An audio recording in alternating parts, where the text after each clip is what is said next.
Hello everyone, welcome to daily answer writing discussion lecture day 4. Topics for day 4 were education, that is from paper 2 part B.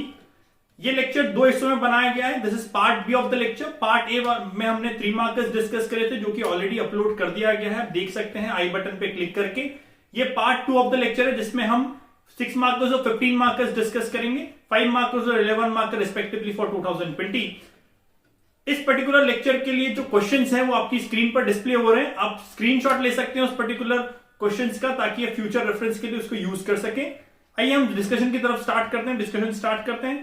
पहला 6 marker is what are the challenges faced in girl child education in India and MP. India और MP के perspective में क्या चुनौतियां girl child face करती है education से related. इस क्वेश्चन में थोड़ा सा इंट्रोडक्शन को मैंने ट्विस्टी बनाया है. इसके पहले जब भी ऐसे क्वेश्चंस आए जिसमें हमको चुनौती एड्रेस करनी है, चैलेंजेस एड्रेस करने, तो मैंने एक नेगेटिव इंट्रोडक्शन से स्टार्ट करने की सलाह दी थी और नेगेटिव इंट्रोडक्शन बना के बताया था. ये पर्टिकुलर क्वेश्चन में मैंने एक पॉजिटिव इंट्रोडक्शन देने की कोशिश करी जिसको मैंने आखिरी में नेगेटिव टर्न दिया है.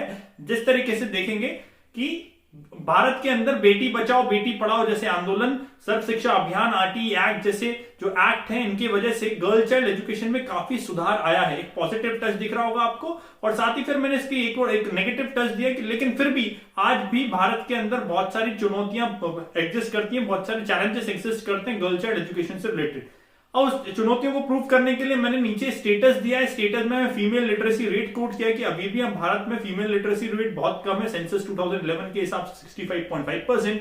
Girls drop out rate in secondary education is 39.4% according to protection of child rights report के अनुसार. तो ये बहुत सारे स्टेटस और आंकड़े आपको मिल जाएंगे. इन स्टेटस और आंकड़ों की मदद से आप वहां पर आपके जो ओपनिंग रिमार्क है इसको प्रूव करेंगे. इसके बाद चैलेंजेस लिखेंगे. चैलेंजेस में सबसे पहला चैलेंज है पैट्रियार्कल सेटअप ऑफ सोसाइटी, पितृसत्तात्मक समाज, जिसकी वजह से गर्ल चाइल्ड एजुकेशन को नेगेटिव तरीके से देखा जाता है.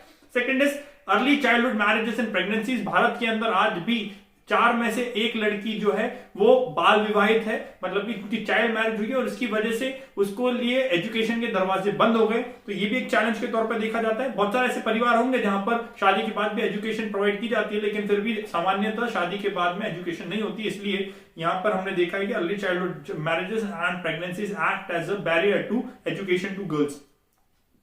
Next is lack of proper sanitation facilities and toilets in schools. Toilets की अवेलेबिलिटी नहीं है स्कूल्स के अंदर. इसकी वजह से भी ड्रॉप आउट रेट्स बढ़ जाते हैं. इसकी वजह से भी जो है गर्ल चाइल्ड स्कूल्स नहीं जाती, चैलेंजेस फेस करती हैं. Next is lack of security reasons, या फिर बोल सकते हैं कि सिक्योरिटी रीजंस में हम बोल सकते हैं रेप, ईव टीजिंग जैसे केसेस जो कि आज की तारीख में सामान्यतः हमको देखने को मिलते हैं. ये एक सिक्योरिटी चैलेंज की वजह से घर वाले जो है ये गर्ल चाइल्ड स्वयं ही एजुकेशन इंस्टीट्यूट नहीं जाना चाहती. चैलेंज के तौर पर ये फेस करती हैं. इसके बाद अगर हम देखें तो menstrual cycle leads to higher drop outs, है ना. जो माहवारी का समय चालू होता है गर्ल्स के अंदर या फिर मेंस्ट्रुअल साइकिल चालू होती है ना, उस वजह से अगर हम बोले तो उस पर्टिकुलर पीरियड के बाद से गर्ल चाइल्ड के ड्रॉप आउट रेट्स बढ़ जाते हैं. क्योंकि ग्रामीण अवस्था में, ग्रामीण क्षेत्रों में अगर हम देखें तो सेक्स एजुकेशन का अभाव होना, हेल्थ का लिटरेसी नहीं होना, सैनिटरी नैपकिन्स की अवेलेबिलिटी, पैड्स की अवेलेबिलिटी नहीं होने की वजह से गर्ल चाइल्ड का जो पीरियड है इसकी वजह से, है ना, बहुत सारा मतलब लॉस होता है या फिर उनका लॉस होता है एजुकेशन से रिलेटेड. बैरियर की तरह उनका बॉडी जो है काम करने लगता है एजुकेशन और उनके बीच में. Next is infrastructural issues. Infrastructure issues में हम कैटर करेंगे कि हमारे देश में हर गांव में एलिमेंट्री स्कूल्स तो है लेकिन फिर भी 100 एलिमेंट्री स्कूल्स पे खाली 14 सेकेंडरी स्कूल्स हैं. 100 प्राइमरी स्कूल्स पे खाली 14 प्राइमरी स्कूल सेकेंडरी स्कूल्स हैं और खाली 4 हायर सेकेंडरी स्कूल्स हैं. दैट मींस कि इंफ्रास्ट्रक्चर में सेकेंडरी और हायर एजुकेशन इंस्टीट्यूट इंडिया में बहुत कम है. इसकी वजह से भी, है ना, एक्सेसिबिलिटी लोगों को कम है, एक्सेसिबिलिटी नहीं है एजुकेशन की तरफ. बहुत फार ऑफ डिस्टेंस ट्रेवल करना पड़ता है और गर्ल चाइल्ड के लिए एक चैलेंज की तरह एजुकेशन हो जाती है. इसके बाद हाई कॉस्ट ऑफ एजुकेशन और पॉवर्टी रूरल एरियाज में खासकर परसिस्ट करता है.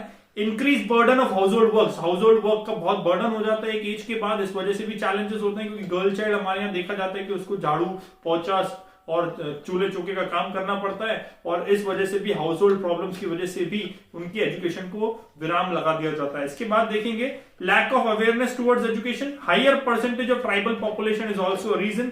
तो इन सब रीजन, इन सब चैलेंजेस के साथ में हम देखेंगे. इसके बाद देखेंगे कंक्लूड करेंगे कि दस the government should frame targeted policies towards girl child education, क्योंकि हमने स्कीम्स ऊपर दे दी थी तो नीचे स्कीम्स देने का तात्पर्य नहीं है, तो एक इनोवेटिव सा कंक्लूजन मैंने बनाया है कि गर्ल चाइल्ड की एजुकेशन के लिए टारगेटेड पॉलिसीज लेके आनी चाहिए गवर्नमेंट को। क्यों लेके आनी चाहिए? क्योंकि स्वामी विवेकानंद साहब बोल के गए कि जिस तरीके से एक पक्षी एक पंख से नहीं उड़ सकता, उसी तरीके से ये संसार या ये जो वर्ल्ड है that can not prosper with only one gender prospering या फिर ओनली वन जेंडर प्रोग्रेसिंग या डेवलपिंग, है ना। एक जेंडर के डेवलपमेंट की वजह से पूरा वर्ल्ड प्रॉस्पर नहीं कर सकता। इस तरीके से स्वामी विवेकानंद की कोटेशन के साथ हमने एंड करने की कोशिश की है। Next is write a short note on Sarva Shiksha Abhiyan. Introduction में लिखेंगे सर्व शिक्षा अभियान जो है कब लॉन्च हुआ, 2001 के अंदर लॉन्च हुआ, क्या एम था वो भी लिखेंगे। Universal access to education and retention of students in schools. क्या गाइडिंग प्रिंसिपल्स हैं आरटीई के? Equal access to all irrespective of caste, religion and gender, convergent and integrated system of education, moral compulsion on teachers and parents. Steps taken under SSA. Sarva Shiksha Abhiyan के अंदर क्या steps लिए थे government ने? एक तो opening of new schools, alternate schooling facilities की तरफ जो है मतलब फोकस गया था, गवर्नमेंट का फोकस शिफ्ट किया था। इसके बाद strengthening infrastructure of existing schools, building toilets, electricity, drinking water और नई बिल्डिंग्स भी बनाना, साथ ही साथ एग्जिस्टिंग स्कूल बिल्डिंग्स को जो है इंफ्रास्ट्रक्चरली स्ट्रेंथन करना, मजबूतीकरण प्रोवाइड करना। Next is provisioning of teachers के प्रोविजन करना, गेस्ट फैकल्टीज के प्रोविजन करना। इसके बाद free text books and uniform distribute करना। That was the steps taken under Sarva Shiksha Abhiyan. क्या अचीवमेंट जो है हमने पाए हैं इसकी वजह से देखेंगे। अचीवमेंट्स के अंदर में आप क्या करेंगे, लिटरेसी रेट जो है 2001 के क्या थे हमारे यहाँ पर, और उसके बाद 2011 में क्या लिटरेसी रेट है और आज की तारीख में 2019 में क्या लिटरेसी रेट्स हमको देखने को मिलते हैं। ये लिटरेसी रेट का कंपैरिजन बताएंगे कि 2001 से लेकर के 2019 में क्या चेंजेस हमको स्टेटस ऑफ एजुकेशन में देखने को मिले। इस तरीके से हम बता पाएंगे कि क्या अचीवमेंट्स इस पर्टिकुलर प्रोग्राम के हुए, है ना। कंक्लूड करेंगे, thus the SSA provides सर्व शिक्षा अभियान provide for universal access to elementary education and bridges the gender gaps and other societal gaps। Gender और सोशल गैप्स को ब्रिज करने का काम करता है एसएसए, और साथ ही साथ यूनिवर्सल एलिमेंट्री एजुकेशन के लिए एक्सेस को बढ़ावा देता है। These are the points that you can write in Sarva Shiksha Abhiyan. Next is enlist various steps taken by government to promote vocational education. Vocational education को बढ़ाने के लिए क्या स्टेप्स ले सकते हैं। इंट्रोडक्शन करेंगे, बेसिक से इंट्रोडक्शन जैसे कि डेफिनेशन दे करके जो हमने 3 मार्कर्स में डिस्कस की है। इसके बाद क्या करेंगे, address the need of vocational education. क्या नीड है, एम्प्लॉयबिलिटी बढ़ाने के लिए, आपका जो क्वालिटी एजुकेशन का स्तर है उसको बढ़ाने के लिए, है ना। To drive out the demographic dividend of India, जो हमारा जनसांख्यिकी लाभांश है उसको सार्थक रूप से यूटिलाइज करने के लिए स्किल एजुकेशन या वोकेशनल एजुकेशन की जरूरत है। स्किल इंपार्ट करने के लिए लोगों के अंदर, है ना, क्योंकि हमारे यहाँ भारत में खाली 2% लोग ऐसे हैं जो कि स्किल्ड हैं। इकोनॉमिक सर्वे 2018 की रिपोर्ट ऐसी बोलती है। तो इस तरीके से बहुत सारी ऐसी नीड्स हैं वोकेशनल एजुकेशन की इंडिया के अंदर, जो कि जिसके लिए कि वोकेशनल एजुकेशन जरूरी है। क्या स्टेप्स जो है गवर्नमेंट ने लिए, स्किल इंडिया कैंपेन है, vocational education, vocationalisation of secondary and higher education scheme है, प्रधानमंत्री कौशल विकास योजना है, establishment of national council of vocational training and education, establishment of ITIs, उसके बाद स्टैब्लिशमेंट ऑफ पॉलिटेक्निक कॉलेजेस। ये सब जो है गवर्नमेंट ने स्टेप्स लिए हैं वोकेशनल एजुकेशन को बढ़ावा देने के लिए। इसके बाद कंक्लूड करेंगे, दस vocational education is the need of the hour to ripe out the economic potential of human capital available in India. थोड़ा सा बड़ा चढ़ा करके अच्छे कीवर्ड्स का इस्तेमाल करके कंक्लूजन बनाने की कोशिश की है। इसके बाद नेक्स्ट देखेंगे, next question is describe the status of education in India और एमपी। क्या करेंगे, एजुकेशन की जो डेफिनेशन हो सकती है, कोई पर्टिकुलर फिलोसोफर के अकॉर्डिंग आप डेफिनेशन लिख सकते हैं कि स्वामी विवेकानंद के अनुसार एजुकेशन क्या है, रविंद्रनाथ टैगोर के अनुसार एजुकेशन क्या है। ऐसी बहुत सारी एजुकेशन की डेफिनेशन अवेलेबल है, तो एजुकेशन की डेफिनेशन के साथ आप स्टार्ट कर सकते हैं, वो एक अच्छा स्टार्ट होगा। इसके बाद स्टेटस बताने के लिए आप क्या क्या देंगे, देखो स्टेटस पूछा है तो लिटरेसी रेट आप दे सकते हैं, ड्रॉप आउट रेट्स दे सकते हैं, है ना। उसके बाद एनरोलमेंट रेट दे सकते हैं, क्वालिटी ऑफ एजुकेशन के ऊपर बहुत सारे रिपोर्ट्स आते हैं, ASER annual survey of education, annual survey on education report आता है। तो ये रिपोर्ट के माध्यम से बहुत सारे डेटाज निकाल सकते हैं, जिससे आपको status of education, higher education का अलग स्टेटस दे सकते हैं, टेक्निकल एजुकेशन का अलग स्टेटस दे सकते हैं, प्राइमरी एजुकेशन का स्टेटस अलग से दे सकते हैं, इंडिया का अलग से देना है, एमपी का अलग से देना है। तो ये कुछ पॉइंट्स आप स्टेटस में इंक्लूड करेंगे। मैंने यहाँ पर इंक्लूड नहीं किया है, ये पर्टिकुलर सेक्शन में अपने लेक्चर में इंक्लूड करूंगा, जो कि आप आने वाले समय में कुछ दिनों के बाद देख पाएंगे, जहां पर मैं एजुकेशन को एड्रेस करूंगा। इसके बाद कंक्लूड कैसे करेंगे, and by government schemes and visions in regard with education, government की जो स्कीम्स है उसके साथ इसका एंड करेंगे और हाईलाइट करेंगे इंपॉर्टेंस, या फिर इस तरीके से एंड करेंगे क्या इंपॉर्टेंस है एजुकेशन को, उसको हाईलाइट करते हुए हम कंक्लूड करेंगे। तो इस तरीके से आप इस क्वेश्चन को अटेम्प्ट कर सकते हैं। Next question is what are the issues in higher education. Higher education को डिफाइन करके एक जनरल स्टार्ट बनाएंगे। स्टेटस में क्या देंगे, एनरोलमेंट इन हायर एजुकेशन का जो रेशियो है ASER रिपोर्ट से आप निकालेंगे और उसको लिखेंगे यहां पर स्टेटस के अंदर। इश्यूज देखिए, इश्यूज क्या है, हायर ड्रॉप आउट का एक इशू है हमारे यहाँ, इंफ्रास्ट्रक्चरल फैसिलिटी अवेलेबल नहीं है खासकर रूरल एरियाज के अंदर। रूरल एरियाज के अंदर आप देखते हैं तो कोई भी यूनिवर्सिटी नहीं मिलती, कोई कॉलेजेस नहीं मिलते, तो एक्सेसिबिलिटी नहीं है एजुकेशन की तरफ, इसलिए भी लोग जो है हायर एजुकेशन नहीं ले पाते। लो क्वालिटी ऑफ एजुकेशन, हमने देखा हायर एजुकेशन के अंदर बहुत लो निम्न स्तर की क्वालिटी है। नेक्स्ट देखें तो old and relevant irrelevant curriculum, बहुत पुराना करिकुलम के हिसाब से आज भी हमको हायर एजुकेशन प्रोवाइड की जाती है जिसका आज के पर्सपेक्टिव में कोई रिलेवेंस नहीं नजर आता।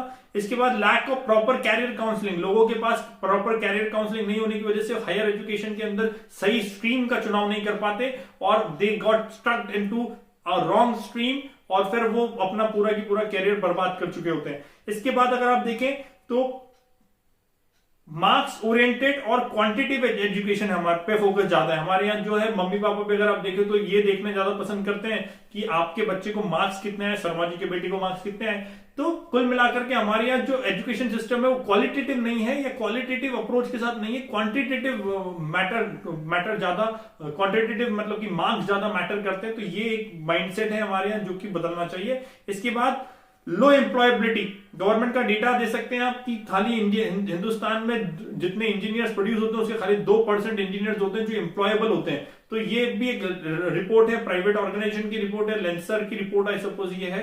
तो ऐसे बहुत सारे रिपोर्ट्स आपको मिलेंगे कि हमारे यहाँ हायर एजुकेशन के बाद भी एम्प्लॉयबिलिटी बहुत कम है, इसलिए हायर एजुकेशन का एक ड्रॉबैक के तौर पर इस पर्टिकुलर सिचुएशन को देखा जाता है। इसके बाद फेक डिग्री का इशू है इंडिया में कि हायर एजुकेशन के अंदर बहुत सारे लोग जो है कॉलेज अटेंड करते नहीं, एब्सेंटिज्म रहते हैं, फिर भी फेक डिग्रीज उनको मिल जाती है ना। उसके बाद कोई अटेंड नहीं करता, उसके बाद भी फर्जी डिग्री, जैसे बहुत सारे मेडिकल स्कैम्स आपने अभी रिसेंट में देखे होंगे है ना, जो कि 2019 में महाराष्ट्र में स्कैम हुआ था, महाराष्ट्र मेडिकल स्कैम। तो ऐसे बहुत सारे स्कैम्स जो है जहां पर हायर एजुकेशन प्राप्त नहीं करते हुए फर्जी डिग्रियां मिल जाती है। तो ये भी हायर एजुकेशन का एक ड्रॉबैक है इंडिया के अंदर। इसके बाद लो अटेंडेंस।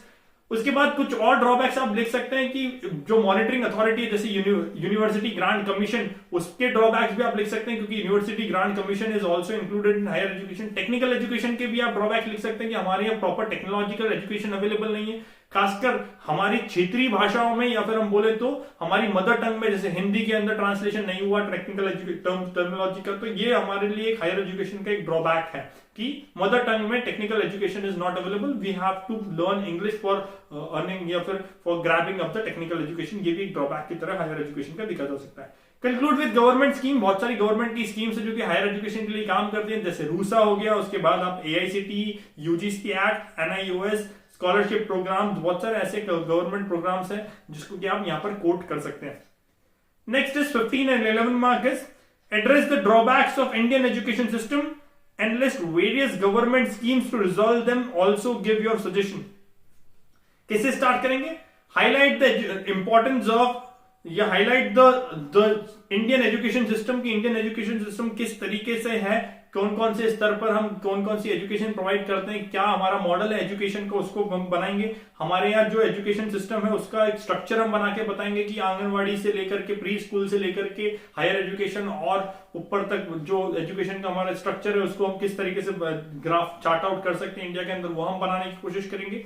इसके बाद हम नीचे बनाएंगे, नीचे लिखेंगे स्टेटस जो कि पूछा गया है क्वेश्चन के अंदर, अगर देखें तो ड्रॉबैक्स के फॉर्म में। तो स्टेटस में हम बताएंगे कि इंडिया में प्राइमरी एजुकेशन में एनरोलमेंट कितना है, लिटरेसी रेट्स कितना है। इसके बाद हम बताएंगे कि क्वालिटी ऑफ एजुकेशन के लिए डेटा हमारे पास क्या क्या है, जो हमने ऑलरेडी पास्ट क्वेश्चन में थोड़ा सा एड्रेस करने की कोशिश भी की है। गर्ल चाइल्ड एजुकेशन से रिलेटेड अलग डेटा हम दे सकते हैं यहाँ पर स्टेटस बताने के लिए। इश्यूज में अगर आप देखें तो गर्ल चाइल्ड के लिए जो बहुत सारे चैलेंजेस मैंने बताए थे, वो बहुत सारे चैलेंजेस जो कॉमन चैलेंजेस जो बॉय चाइल्ड के ऊपर भी अप्लाई होते हैं, जैसे इंफ्रास्ट्रक्चरल चैलेंज गर्ल के लिए अलग से नहीं है, बॉय के लिए भी वही चैलेंज है कि उसको भी उतना ही ट्रैवल करना पड़ता है अगर रूरल एरियाज में है तो these all challenges are same, जो कि हमने पास के क्वेश्चन में डिस्कस किया है। वो ऐसे कैसे चैलेंजेस और इश्यूज आप कॉपी कर सकते हैं, डेटा के साथ हमने पास क्वेश्चन में डिस्कस किया, इसलिए आई सपोज की कोई प्रॉब्लम नहीं होनी चाहिए। स्कीम्स, इंडिया लेवल की स्कीम्स अलग लिखेंगे, एमपी लेवल की स्कीम्स अलग लिखेंगे, जैसे सर्व शिक्षा अभियान हो गया, आरटीई हो गया, आरएमएसए राष्ट्रीय माध्यमिक शिक्षा अभियान, रूसा राष्ट्रीय Uchchatar Shiksha Abhiyan, vocational education scheme, Gyan scheme, Beti Bachao Beti Padhao scheme, mid day meal scheme, ऐसी आईसीडीएस स्कीम, ऐसी बहुत सारी स्कीम्स है जो कि इंडियन एजुकेशन सिस्टम के लिए बनी हुई है, इंडियन गवर्नमेंट ने लॉन्च की एजुकेशन प्रमोट करने के लिए। एमपी लेवल पर उड़ान लाडली लक्ष्मी योजना, जिसके अंदर भी अगर आपको पता हो तो एजुकेशन के लिए बहुत सारा सहायता दी जाती है। इसके बाद CM Medhavi Chhatra Yojana, post matric scholarship schemes for OBC, SC and STs, और इन स्कीम्स को थोड़ा सा ब्रीफ में आप समझाएंगे क्योंकि क्वेश्चन हमारा 15 मार्कर है, 300 वर्ड्स हमको लिखने, तो इन स्कीम्स को थोड़ा थोड़ा एक एक दो लाइन में ब्रीफली समझा सकते हैं। वे फॉरवर्ड के साथ कंक्लूड करेंगे कि क्या आगे और होना चाहिए इन इश्यूज को रिजॉल्व करने के लिए, अगर आपके पास कुछ वे फॉरवर्ड्स है तो, या फिर गवर्नमेंट के आगे के विजन्स क्या है, या फिर आप सस्टेनेबल डेवलपमेंट गोल्स के साथ की एजुकेशन प्रोवाइड करना is also sustainable development goal, सब लोगों को एजुकेशन प्रोवाइड करना एक गोल है सस्टेनेबल डेवलपमेंट गोल, उसके साथ भी आप एंड कर सकते हैं। बहुत सारा मल्टीपल कंक्लूजन इस पर्टिकुलर आंसर के हो सकते हैं। So that's all with the discussion part. I hope आपको ये डिस्कशन अच्छा लगा होगा। If you enjoyed the discussion please click on the bell icon below and subscribe the channel. साथ ही साथ इस चैनल को जितना आप, इस वीडियो को जितना आप लाइक और शेयर करेंगे उतना ही अच्छा होगा कि हम और ऐसे सीरियस एस्पिरेंट, आप जैसे सीरियस एस्पिरेंट्स तक इसकी पहुंच बढ़ा पाएंगे। Till then stay home, stay safe, study online. Thank you.